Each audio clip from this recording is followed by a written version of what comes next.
Good morning, everybody. So, today we want to check out Angular query.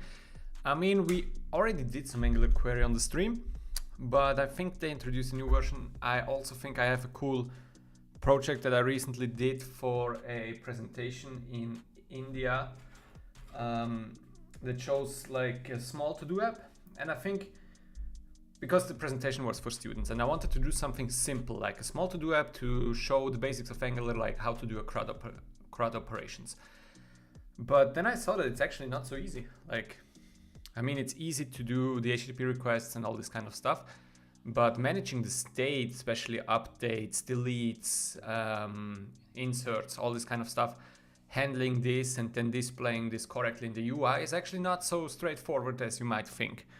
So therefore, let's see how to approach this, because I did like the most basic approach, but if I would implement this myself, I would probably use Angular query. That's what I want to try out today. Also made some sweet coffee. I don't know if you can see, but my latte art skills are getting way better. Good morning, Andre. So, Angular query, but first, as I said, I already did this to-do app, and that's the one we are basically going to fork. How did we call it? ng to do, I think. ng to do? That sounds like no description. Great. But it sounds like a to-do app. So I remember that we did to-do service. So yeah, you can see. Basically, when you have to-dos and you fetch those to-dos from a backend, there are different approaches that you can take here. And the thing, or different approaches on how to synchronize the state locally. And the thing, or what we did here, is we had a service, and in this service we had the state as a to-do signal. So basically one signal which holds the whole state. And then inside the service we even subscribe, and we just update and push inside the state. So that was the most simple case I could come up with. But now we want to do the same with Angular query. So let's fork this. ng to do query. ng query to do. ng to do query. Whatever. Please select owner. What? So you cannot. Okay, you cannot fork your own repositories, but isn't there like a clone or something?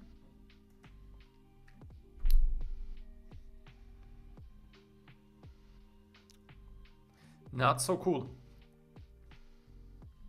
So how do we do this in the best case? Then we just create a new one and we just take the stuff over, because it shouldn't be that much.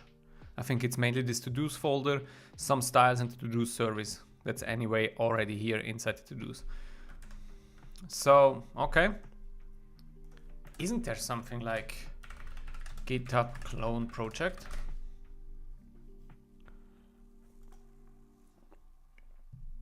You can clone a repository from GitHub to your local computer. Yeah, no.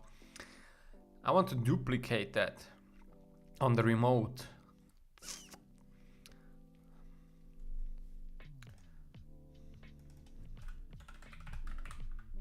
Is there something like this?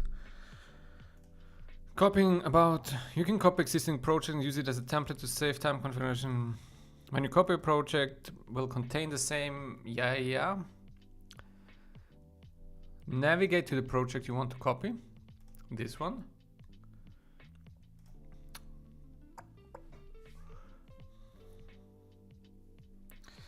In the top, right click on the three dots in the top menu.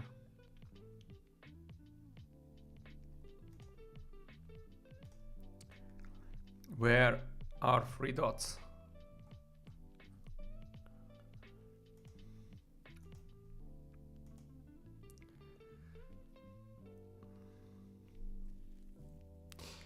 Yeah, I don't know how to copy this project. I have zero clue. Okay, we will do a new one and we will copy the stuff over. If somebody by any chance knows how to do this, like feel free to let me know, because I know we can fork it, but not on our local machine.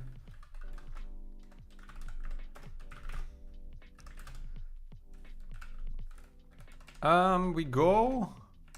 Should we go? No, we don't. We don't do soundless legs.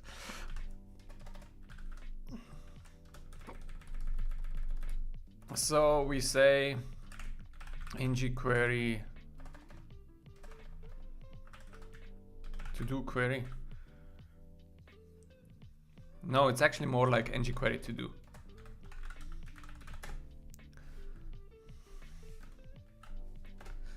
Yeah, go and install the packages. Do it.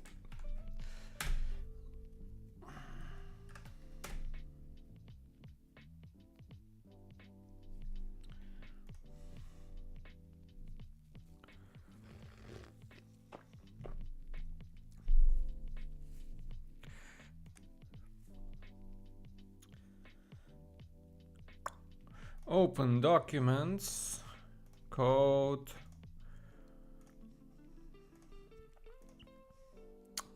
Here we go. Here we are. Nice.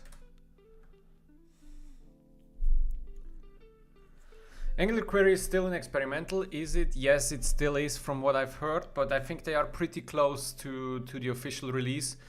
Therefore, I also wanted to give it a try because we haven't used it for quite some time. We used it quite some time ago on the stream, but now I want to give it a try and see what changed.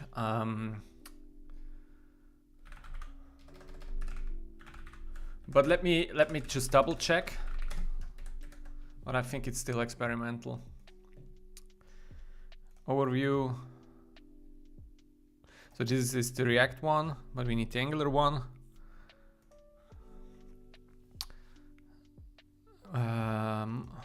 Back, home, latest, feedback welcome. Very important, this library is currently in experimental stage. This means the breaking changes will happen in, yeah. So it's still experimental. But let's see. So are we up and running? We are up and running. Cool. Now the first thing that we need from our to-do, this is really a bit disappointing, or maybe I'm not capable of doing this, but it would be cool if you could copy a project. That would be really cool. So styles. Good, we have some styles here. And then under to-dos, can I somehow just, I mean, I think I have that locally anyway somewhere.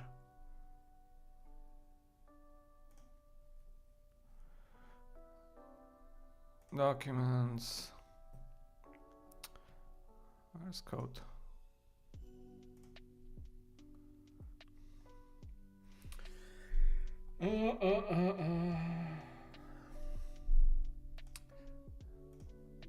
By name. I have some projects, way too many. So this ng to do, I think that's the one. Sorry for that whole setup. I thought that would be way smoother. My idea was to just copy it, easy, take it over, and then here we go. But since you cannot fork it on your own, it is what it is. It is what it is. So in that component we have this one. This container seems to be, I'm not sure if we should go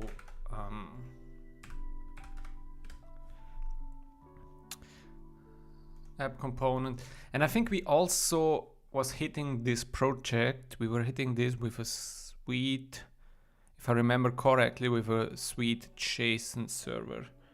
I also want to add it in my project, but it is experimental. Yeah, it is experimental for quite some time. But I think they said that they are close. But yeah, of course, adding experimental stuff for real, like real world projects that have to go live, that has users on it, it's probably not the best, right? But for the small projects, it's cool. So start backend. I'm just picking over the stuff that we need. So what we are doing here, we are taking over a JSON server, which we of course still have to install. So let's go here and install as a, is it a dev dependency? I mean, from the application point of view, it is actually a dev dependency because we are only using it for development. We would have another server. So let's say it's a dev dependency. Cool, so we have to start backend. So we could go here and run start backend.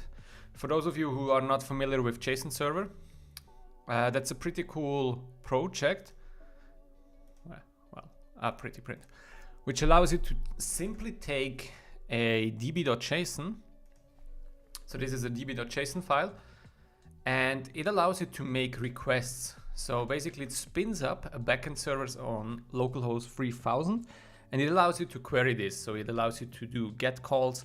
It allows you to put items. The cool thing is also it auto generates ID. So you do not have to care about that. So you can just make puts, which is pretty cool. Let's see how our front end looks like. Not so good yet. And the reason for that is because we are still missing.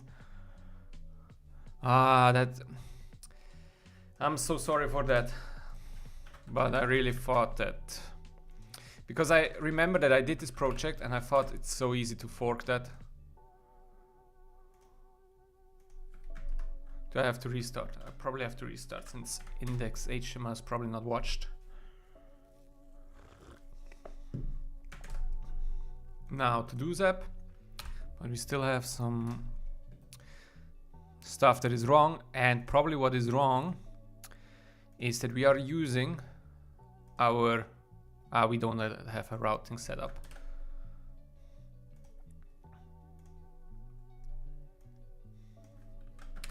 Also, what I want to do on this stream is, I think I recently changed a bit the way. No injector, no provider for HTTP client. Well, then let's provide one. Provide HTTP client. So, yeah, now here we go. Here we go. Cool. So, ladies and gentlemen, we are ready for takeoff. Cool. So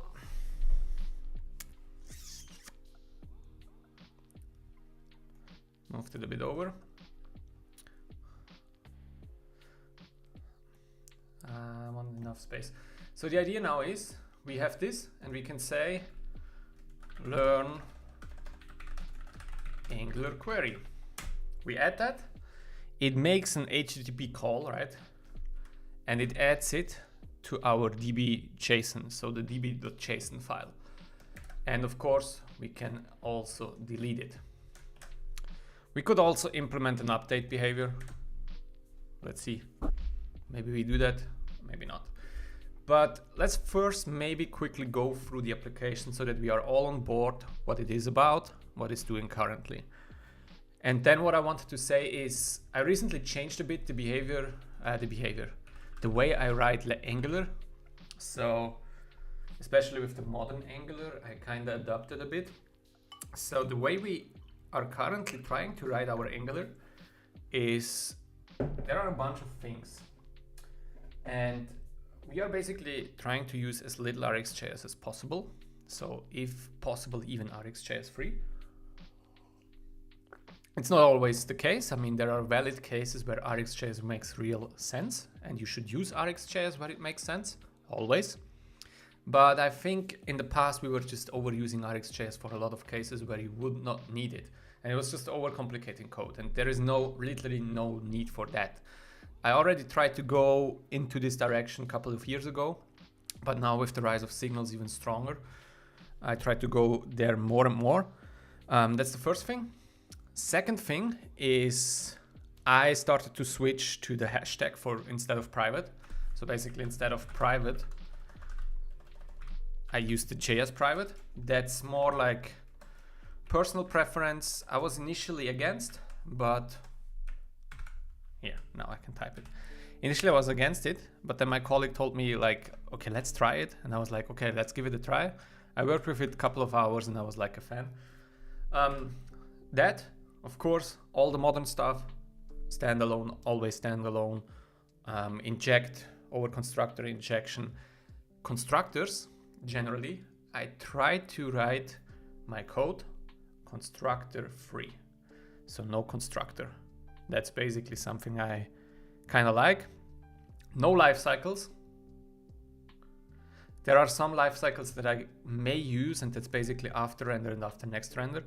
But the rest I usually do not need, if not really required in some special scenarios, but generally no life cycles.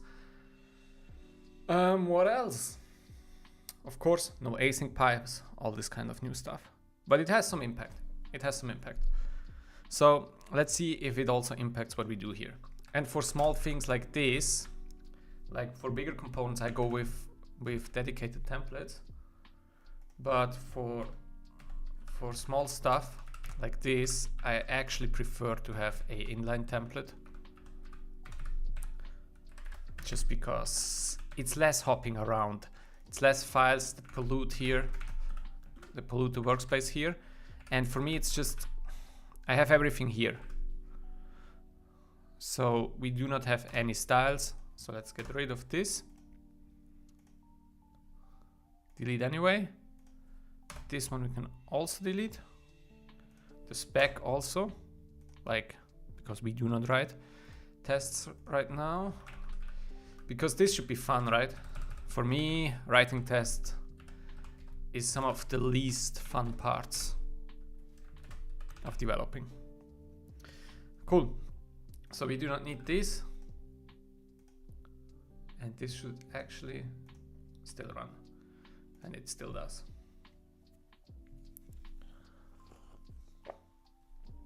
Okay, cool. Somehow, also on the body, I need some more padding.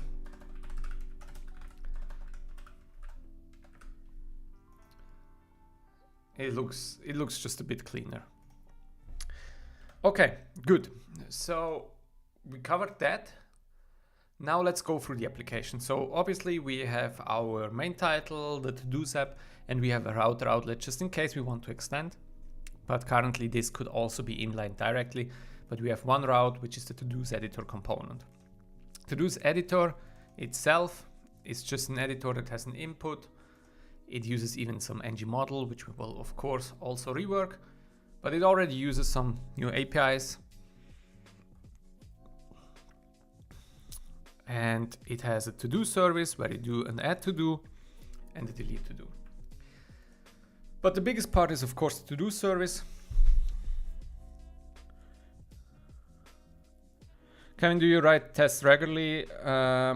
Let's say you got into a project that started a few months ago.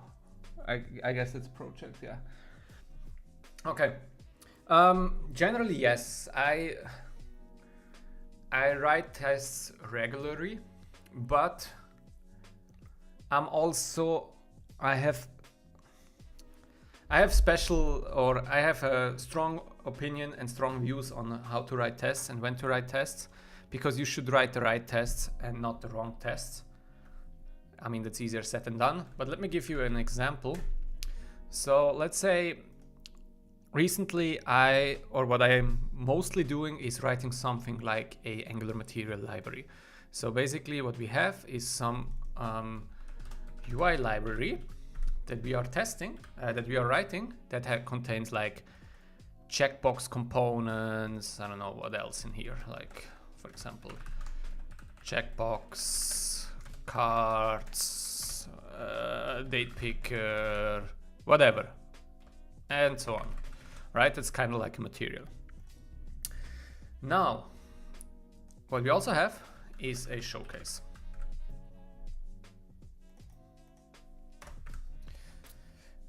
Now what most people would do, what I think most people would do, is they would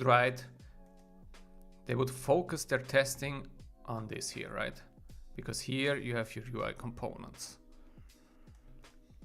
I mean, this is not for the case for all applications, but here basically you would focus. So let's say this is the unit test. Unit test. So many people would then just test here against here, right? And that's fine, I think.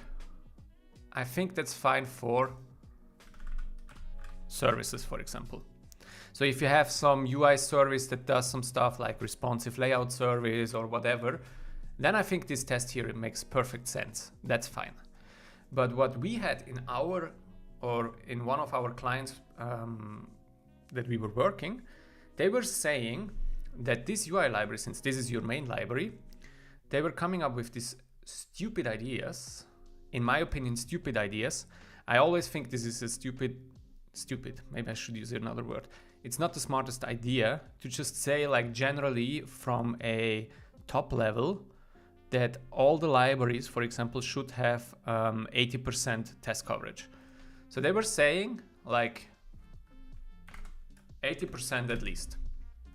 So they are saying, okay, you need at least 80% test coverage on your UI library here. Otherwise, your pipeline will fail. Like, they even made automated checks that this fails. And we were so against this because we think this is purely not good. What we did, so this is kind of like what they wanted us to do. What we did, we were focusing more on having like little coverage here on this one. Again, we were just testing the services as illustrated here, but we were not testing the checkbox functions. We were not testing the date picker functions and so on. We were testing the services, yes. Services, of course, but not the rest, not the UI logic.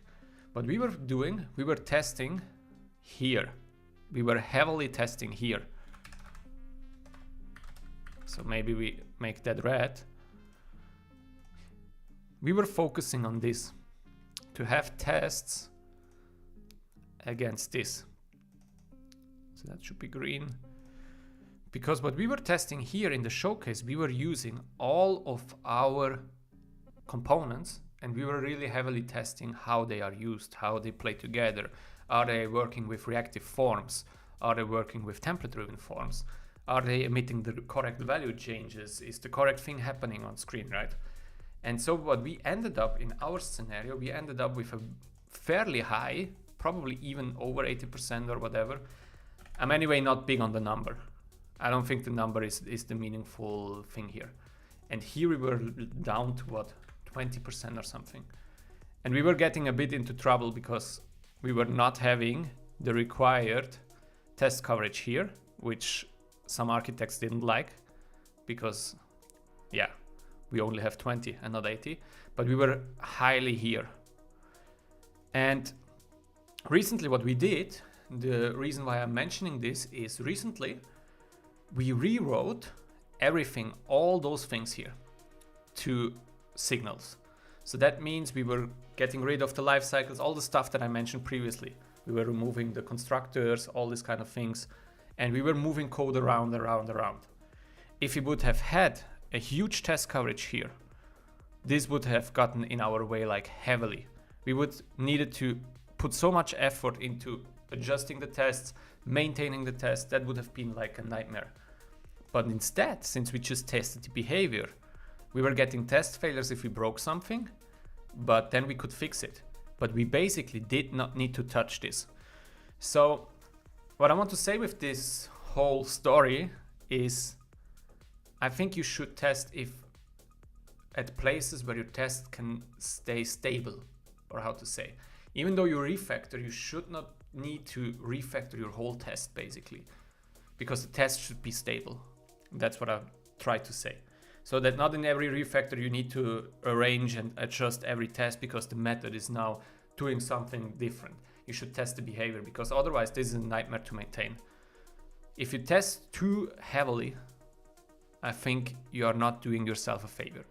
And I'm not a big fan of having the company saying you need to have at least a certain amount of percentage of test. So that's my take here. And just to fill in the gap here, or the picture, What we also did, and that's something if anybody does a UI library, I would recommend doing this, providing some harness objects here. I cannot edit anymore. So here, provide some harness object somewhere, and then also use them in those tests. That's what I would want to do.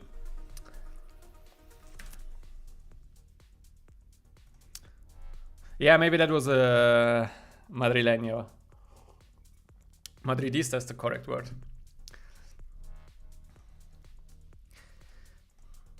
Yeah, sorry, that was maybe a bit too long of an explanation. Okay, anyway, so here in the simplest to-do service, we have a state. So we just have the signal state. So one signal that handles all the state, and we subscribe in here.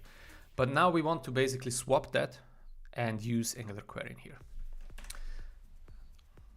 So now I've also not used Angular query so much, a bit on stream, but let's see. So we go and we install Angular query experimental. I somehow like that they make it really explicit that this is experimental. You cannot make it more explicit.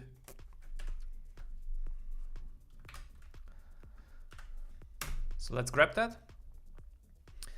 And then I believe we have to set up a query client. So quick start. Provide HTTP client, provide Angular query. This is the line we need.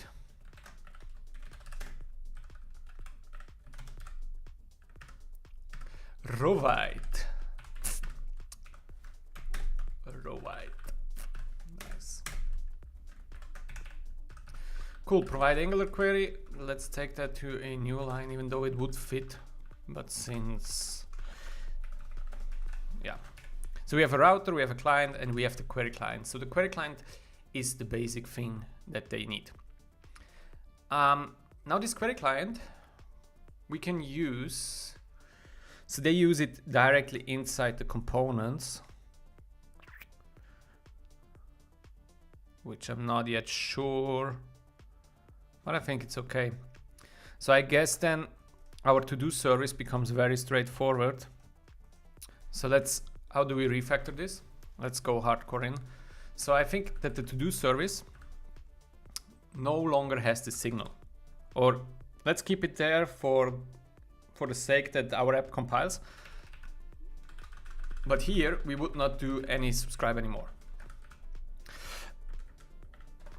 So this would just be a method that returns an observable of to-dos. Type is inferred, that's good. Here the same, no subscribe. And here the same, the delete, no subscribe. So this is now a basic to-do service that does something against the URL. It gets, it adds, and it deletes. Now let's go to our to-do editor component. This is the place where we have the to-dos, we add the to-dos. Now I think here we have to do, how is it called? Inject query. Inject query. So we would say, yeah, probably it's query. Inject query. We pass down a callback, I guess. Inject query, yeah, which returns an object. And inside here, what do we need? A query key and the query function. So the query key, you can think of, basically, I think we should probably take a step back, and for everybody that is new to this topic, is like maybe try to illustrate this the best I can. So usually what we have is a frontend, and a backend. Of course, we make the front end blue and the backend red, because front end is way cooler.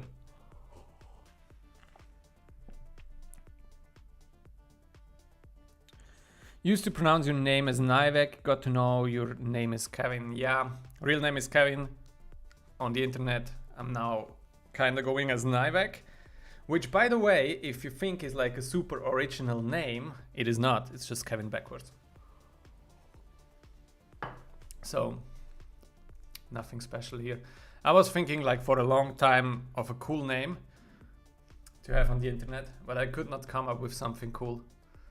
So I thought Naivek is kind of cool. So yeah, so usually what we do, we do some get to get some data, right? And then we, that's wrong. What do I actually want to illustrate? We get the data back. So, and now inside your front end, you usually manage some sort of data. So basically you kind of copy the server state a bit and have that on the front end, and then you use something like RxJS, NGRX or Signals. What we now did was just basically having the state locally and our own state locally. Now, the thing is with Angular Query, you kind of take a different approach. It's still a copy of the data, but you think of it a bit differently. You see it as a cache, so this would be more like a cache. And you basically fetch data. You say, okay, this place in a cache. You have a hierarchy with the query key. So the query key that we give here, that's a function. That's a key for where the data lives. And you can even have multiple query keys and nest them like in a hierarchy. But here you would say to-dos. And then the query function, in this case, would be our this.todos service. Not get to do's. So that's the query function that we are using here. What is the problem with query key? This probably has to be an array, I guess, since we want to allow that hierarchy. So hierarchy would mean you could say to do's and then whatever and then whatever. And now the difference is that you think of this as a cache. And Angular Query gives you a bunch of things. It gives you like if it's loaded, if it's in an error state, if it's pending. It gives you a bunch of state objects that you would need to handle yourself. And the other thing is that if you mutate something, you do not really manage the state yourself here. You just say Angular Query, hey here, please invalidate that cache. Or you can even give it stale time. And then basically Angular Query will take care of refetching and doing all this kind of stuff. But we will see it more in a bit. So we have this query, which is a query key, and we have the to-do service get to-dos. Also, as I mentioned, let's try that also here on the stream.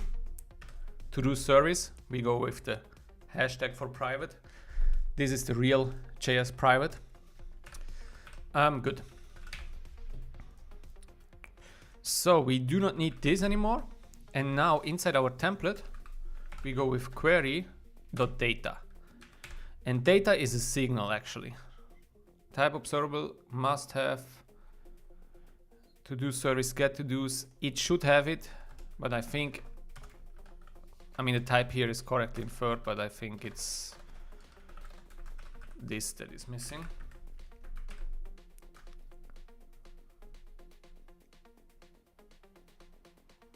Or do we need to type it on inject query?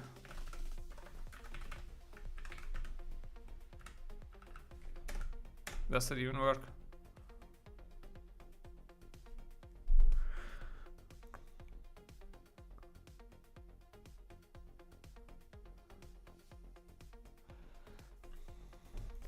Hi Esther, how is it going? Let's just go with an any for the moment to just see if that works. And I think we also have the dev tools which we can drop in, which are pretty cool because they will be very helpful. So we have to grab them. Okay, okay.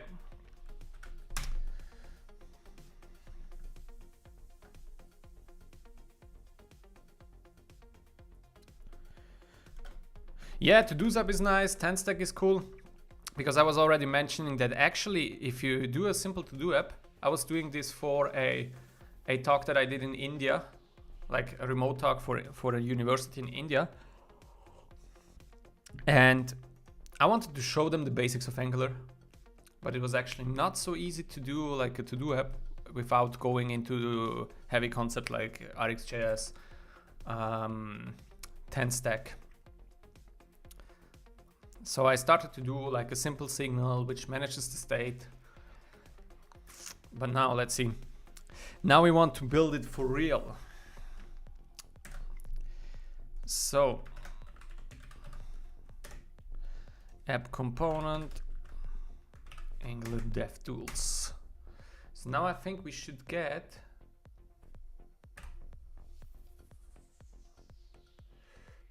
new collection iterer.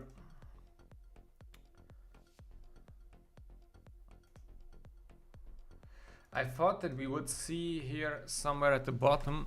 We have to instrument it still.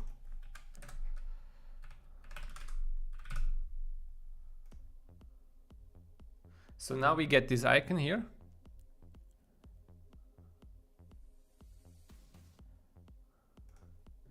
And now we see that we have to-dos. But I don't think that we get any to-dos yet.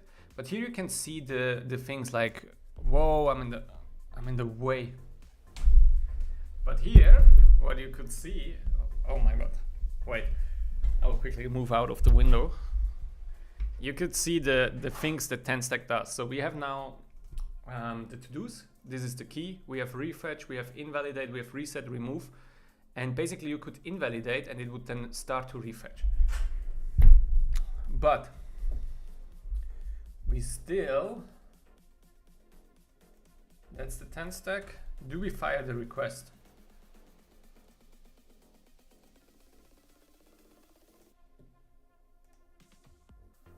What is that? I don't want the fonts, I want to fetch.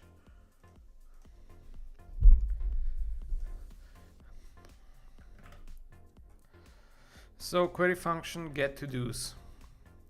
HTTP client get backend URL to-dos. I think that all looks good.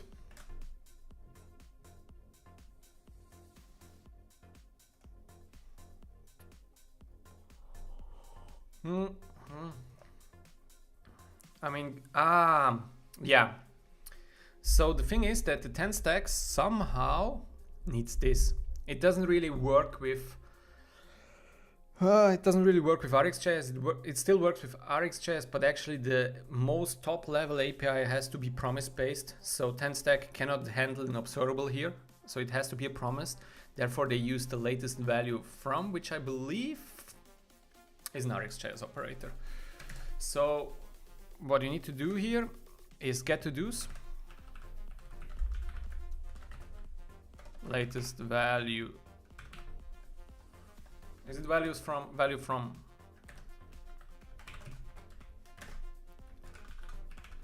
That would be nice to get some help here. ID Y.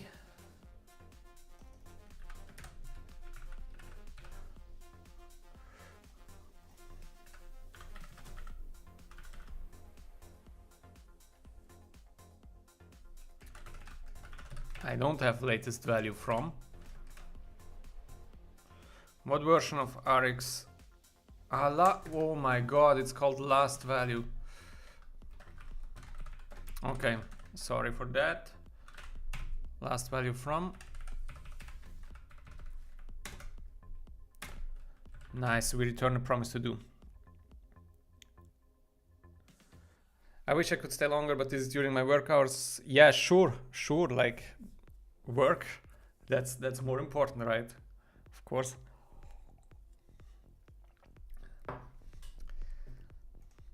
Because you know, somebody's paying you money for working. I won't pay you any money. So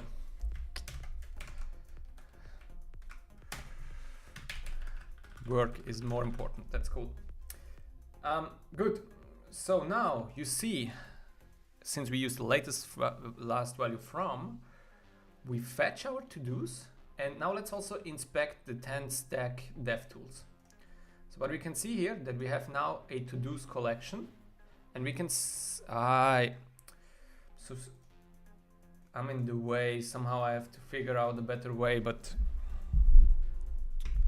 so yeah, see you later, Esther. Bye bye. So we have the to-dos now, and down there you can see the data. So we really got the data here. We get the ID, we get the title, and so on. And now you can say basically invalidate. I'm also curious if I can open. Oh, now. So we open up the network and we invalidate, and you can see how 10stack does a new request. So we request new data once we invalidate the cache. If that makes sense.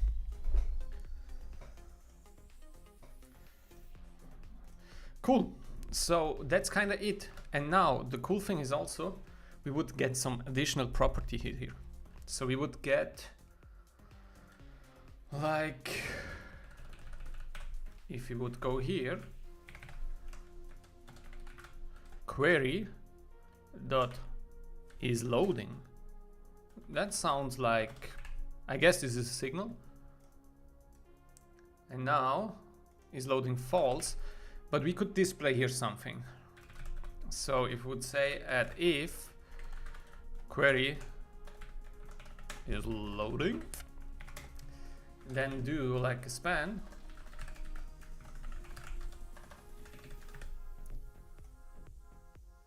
I don't know if it's too fast. Maybe we have to make it slower. We have to put in some sweet delay. No throttling, slow 3G. Does it also affects the initial load, but then also the backend request. So now we should see the, come on.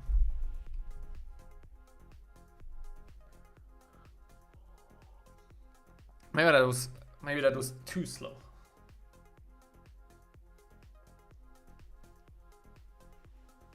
That was, oh my god. Let's try it with a fast 3G. Oh, you see how the icons are not loading. But did you see the loading? So the backend request is still fast, but if you check here, this loading, like it's still loading the font script. But let's quickly focus here on this loading.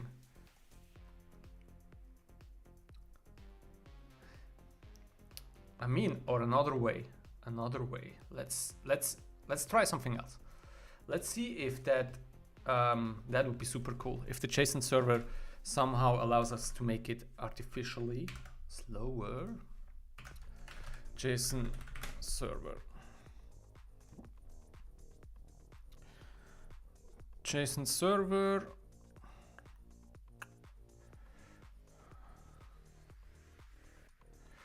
License. JSON server minus help. Let's see.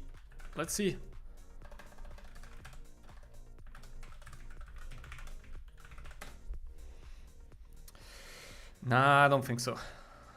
But yeah, I hope you saw the loading. Otherwise we can do it again, but I don't want to wait so long. So yeah, anyway, let's now go and let's say that in Engine init we do not need this anymore. Again, modern Angular, no life cycles, or literally no life cycles. It's pretty cool. Add to do. So under add to do, here we probably have to subscribe ourselves because this is still an HTTP request. So here we have to do dot pipe take until destroyed again. I think we have to pass in the destroy ref if I'm not mistaken. So means we would need to go here and say this destroy ref inject destroy ref, right? And here, of course, we add that sweet hash. And then we put in a subscribe and empty subscribe. That should add values. Learn Angular query. But now I believe it is there on the backend. So if we go here and we refresh, learn Angular query is there, but it's not updated there. But now it is. And do you guys know what just happened? So what happened is basically we were making a request. Let me go again with this. So this is our, whatever, the backend, the JSON server, it doesn't matter. So what happened is we were making a request. So we were posting a to-do. And then basically it was added here on the server. So the to-do was added. But in the front end, nothing happened. Because, remember, here we still have our cache. And the cache basically is not invalidated. So we still think the cache is okay. So we do not refetch. But then what happens is that Angular query, I think this can be configured. But once you navigate away and you refocus the window, Angular query will refetch the data. I don't know if they have some config options. Important defaults. To change this behavior, so query instances by default consider cache data as stale, no change this behavior.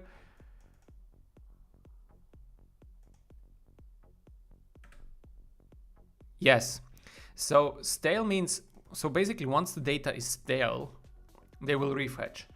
And here is, if new instances of the query mount, if the window is refocused or the network is reconnected. So those are the defaults when they refetch. And they will do it on a window refocus. So again, if we do learn Svelte, it gets added to the backend. Nothing happens because our cache is still valid. Now we focus our ID. And now we refocus the window. Guess what happens? It should... Is this a refocus? Or is this considered a refocus? Because this should actually now refetch. Yeah, now it does. I don't know what is actually the refocus and when it's considered, but basically that's the idea. Or we can also do it like this. We can open the 10 stack query, the helpers. So let's go here. Let's say learn quick.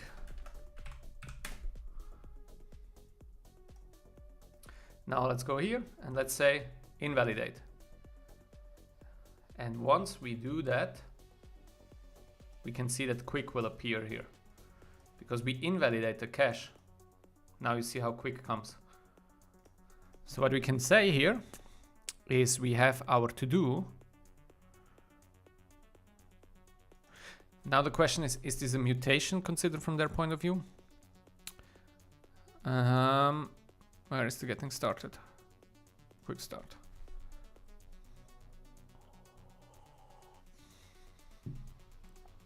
We do not have to subscribe. We can use the mutation.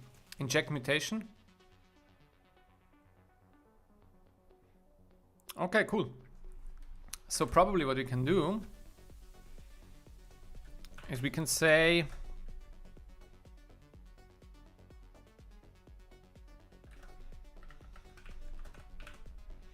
add to do mutation. So they usually go with, I go with handle instead of on.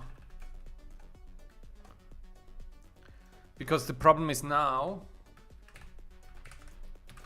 name add to do will be taken.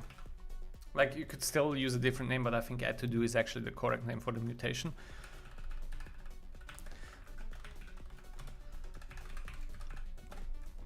So that's inject mutation. And what do we return here? Probably also an object with a mutation function. And that mutation function takes in a to do or actually it takes a, that's a string. This dot to do service dot add to do. Okay, and on success we can do something. And this is actually a pessimistic UI because we really client invalidate queries. Okay, now we are saying basically what we did by clicking. We are now doing programmatically. Here is one thing that I really do not like, and I do not like that I cannot do this. That I have to do inject query client, and I would prefer that I could do inject and then query client. So that's something in the API that I would really want. It's more standard.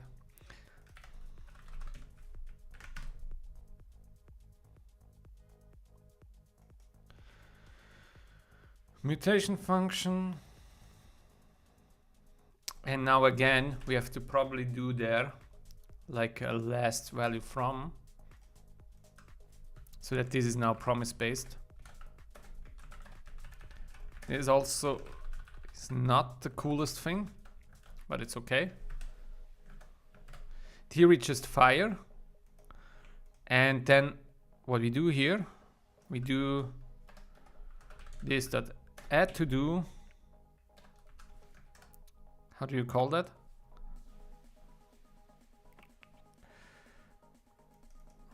Add to do dot mutate, and we pass in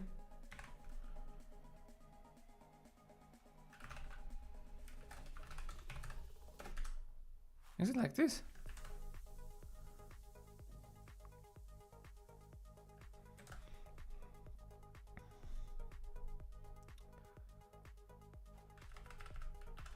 Is it just like this? Yes. Now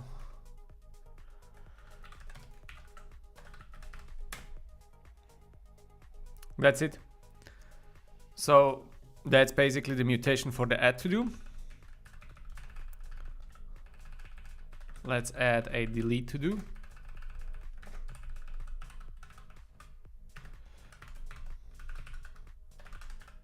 Delete to do, inject mutation. The delete to do, what does he want? He wants an ID. Okay. Last value from. Delete to do. Yeah, this should be to do ID. Let's just explicitly name it so that there is no confusion. And then we also invalidate the queries. So we always refetch, just to make sure that it's on the server.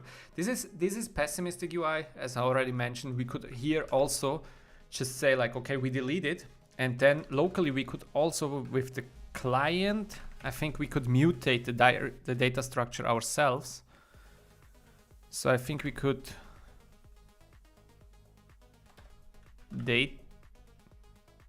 get queries data, set query data. We could somehow mutate it here ourselves instead of just refetching. And then basically you mutate and then you refetch.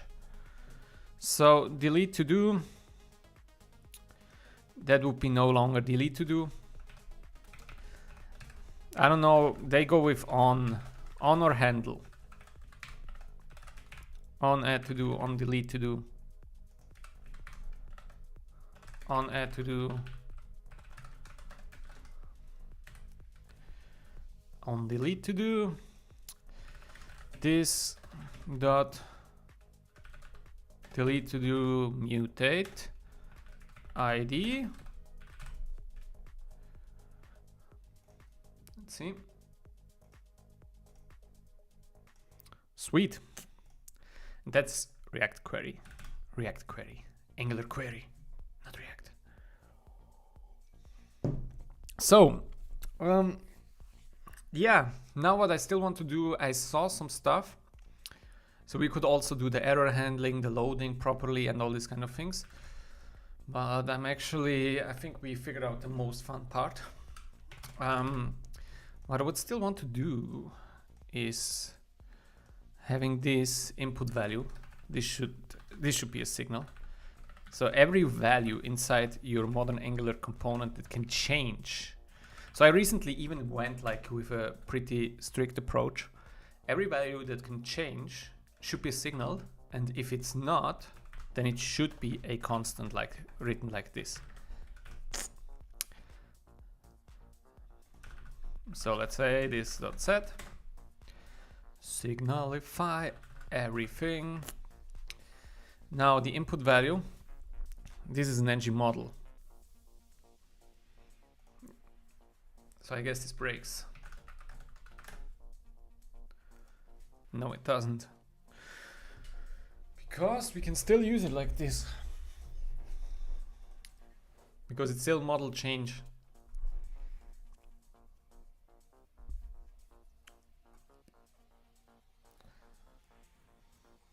Yeah, I think that looks pretty sweet.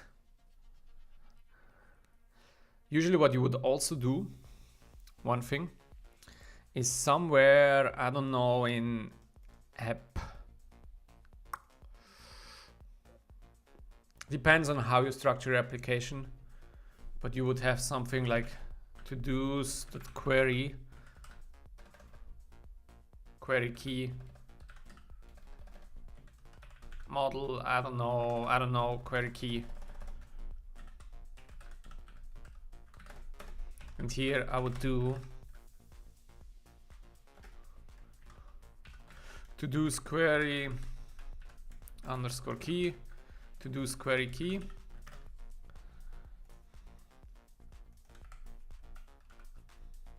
Oh. And then you basically use that inside the to-dos editor component everywhere, so that you just have like one place if you want to change the key that this still nicely fits, right?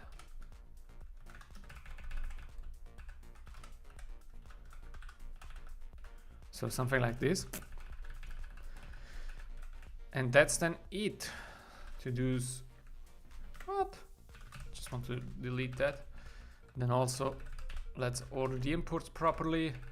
So first third-party library imports, then our own imports.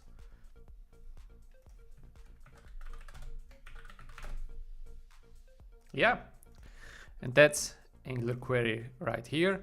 Let's go ahead, wrap this up, let's push it, and then we are done. Did we even create a repo? I don't think we did.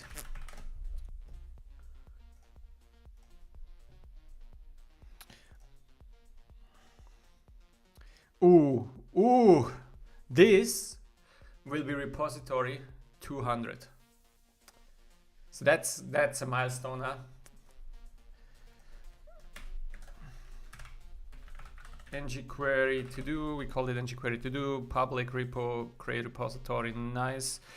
Let's take this, let's go here, let's npx git commit this and that, because that's the coolest commit tool. Feed, actually it's more like, it would be a refactor from the point of view that we already had an existing application, but now it's just a feed. Implement ngQuery to do.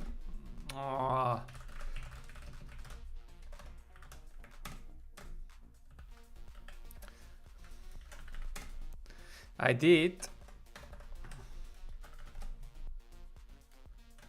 What? Is good.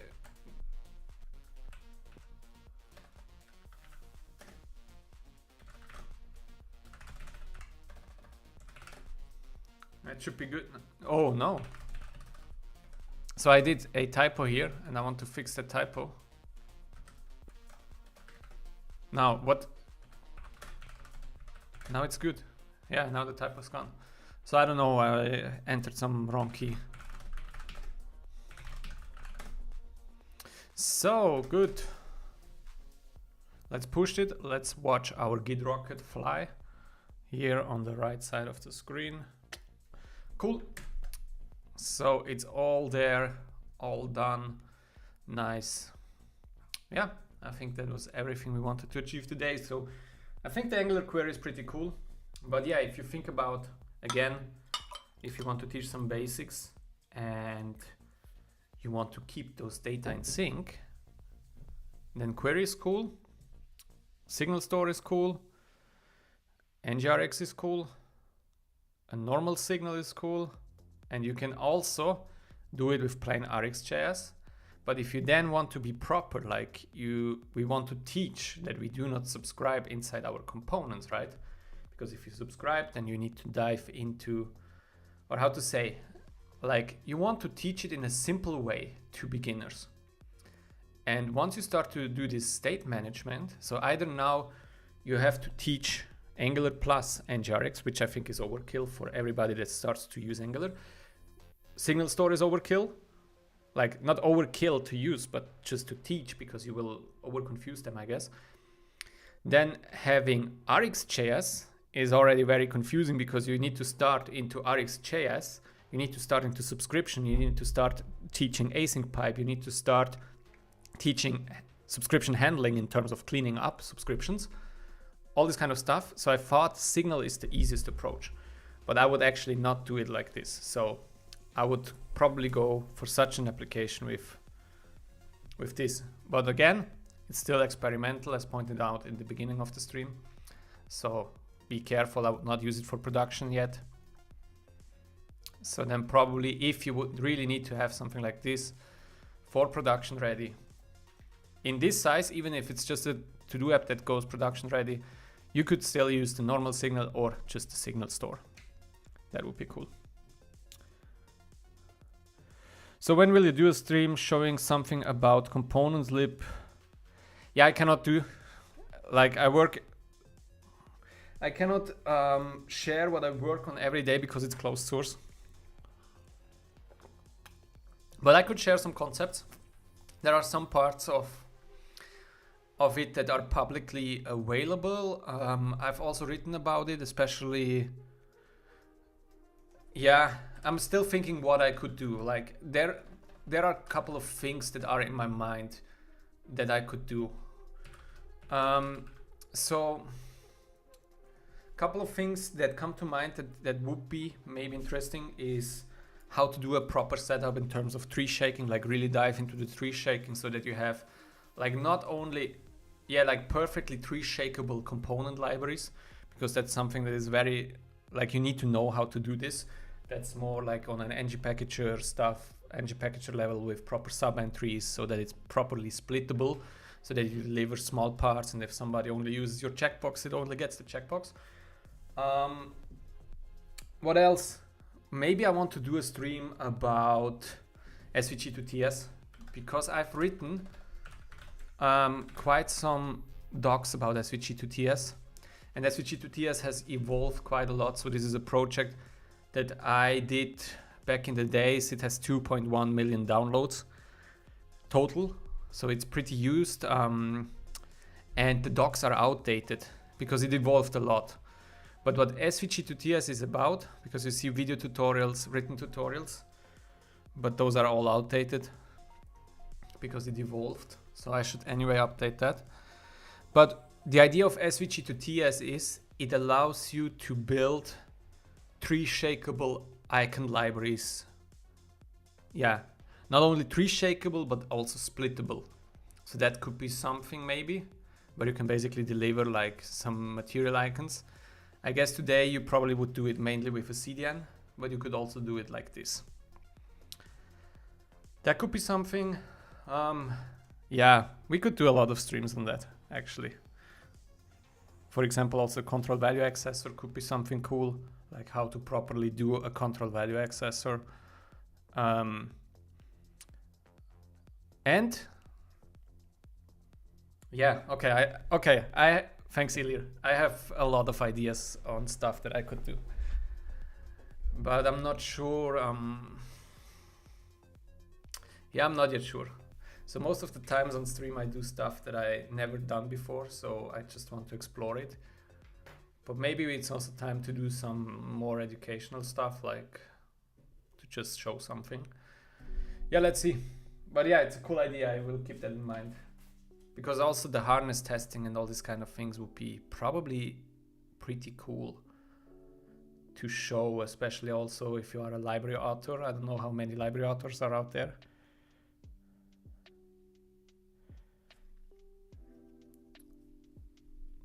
Yeah, that would also be something.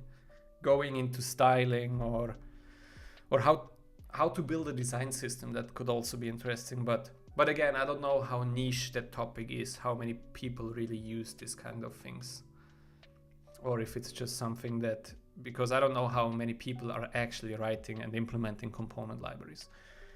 Because also the Angular that you write there is a bit different from the Angular that you do if you write a business application, because you are more on the view logic, you are more on templates, you work a lot with content projection, with ng template, with content children and all this kind of stuff.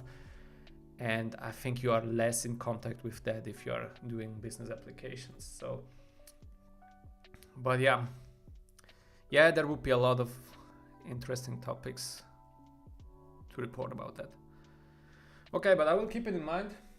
Let's see. Yes. So, I guess that's it for today. Yeah, thanks for joining. Sorry for the long speech about unit testing and stuff. But yeah, I hope you still enjoyed it. Okay, so I wish everybody a nice Friday afternoon, and yeah, keep on building great things with Angular. See ya.